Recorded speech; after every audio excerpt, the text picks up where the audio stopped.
Assalamualaikum warahmatullahi wabarakatuh. Selamat pagi anak-anak ibu semuanya. Semoga anak-anak selalu sehat walafiat di bawah lindungan Allah Subhanahu wa Ta'ala. Kali ini kita kembali belajar di rumah didampingi kedua orang tua. Pada pembelajaran kali ini kita akan belajar tema 2, subtema 2, muatan pelajaran bahasa Indonesia. Adapun tujuan pembelajarannya, yang pertama, siswa dapat menemukan pesan yang terdapat dalam dongeng yang didengar dengan tepat.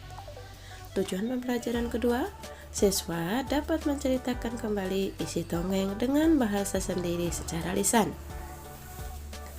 Nah, seperti biasa, kita berdoa terlebih dahulu sebelum belajar. Berdoa, mulai. Selesai. Kali ini kita akan mempelajari mengenai pesan moral dalam dongeng atau fabel. Masih ingatkah anak-anak tentang dongeng? Dongeng adalah cerita yang aneh-aneh dibuat berdasarkan khayalan. Pernahkah anak mendengar mengenai fabel?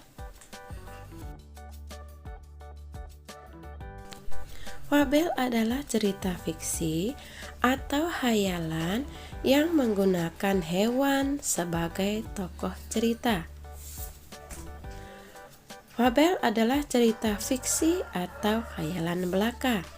Kadangkala fabel memasukkan karakter minoritas berupa manusia. Cerita fiksi atau fiktif adalah cerita hasil rekayasa sang penulis. Jadi cerita tersebut tidak benar-benar terjadi. Cerita fabel juga sering disebut cerita moral karena mengandung pesan yang berkaitan dengan moral, yang sering kita sebut dengan pesan moral.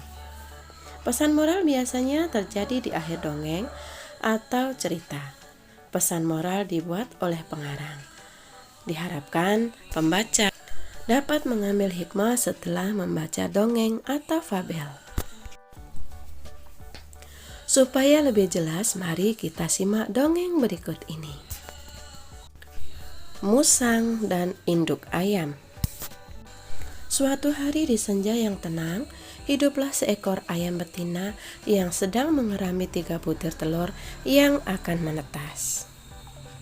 Sang induk ayam sangat sayang kepada anak ayam yang ada di dalam telur tersebut. Dari kejauhan muncullah seekor musang yang jahat ingin segera mendekati kandang ayam betina tadi. Namun, sebelum menuju kandang ayam tadi, si musang harus menaiki sebuah pohon besar. Musang tidak dapat memanjat pohon itu. Akhirnya, akal bulus sang musang pun muncul. Ia perlahan-lahan menuju pagar terdekat dengan kandang ayam, lalu berkata, "Hai ayam, aku membawa pesan dan sesuatu yang maha penting dari sang raja hutan. Bukalah pintumu lekas." Ternyata ayam tersebut sudah mengetahui terlebih dahulu bahwa musang sedang mengincarnya. "Iya, tunggu sebentar. Aku juga ada pesan dari serigala sahabatku.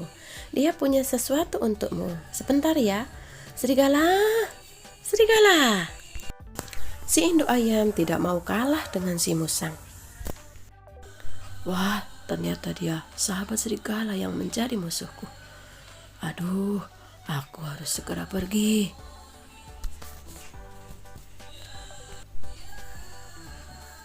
Si musang pun segera pergi meninggalkan kandang induk ayam tadi.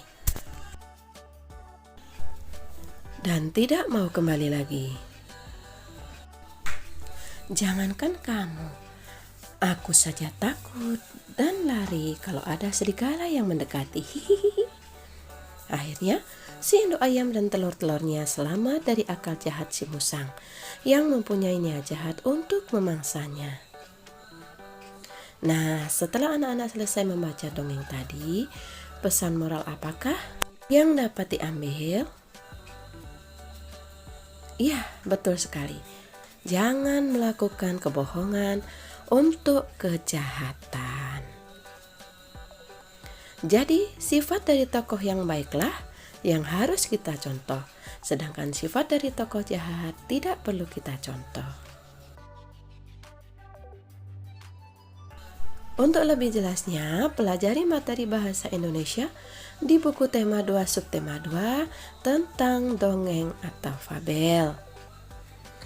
Kemudian kerjakan tugasnya. Yang pertama, kerjakan penilaian harian Romawi 1 nomor 1 sampai dengan 10 di halaman 42. Tugas yang kedua, kerjakan penilaian harian Romawi 3 nomor 1 sampai dengan 5 di halaman 42-43. Foto dan kirim ke WA guru seperti biasanya. Selamat mengerjakan. Assalamualaikum warahmatullahi wabarakatuh.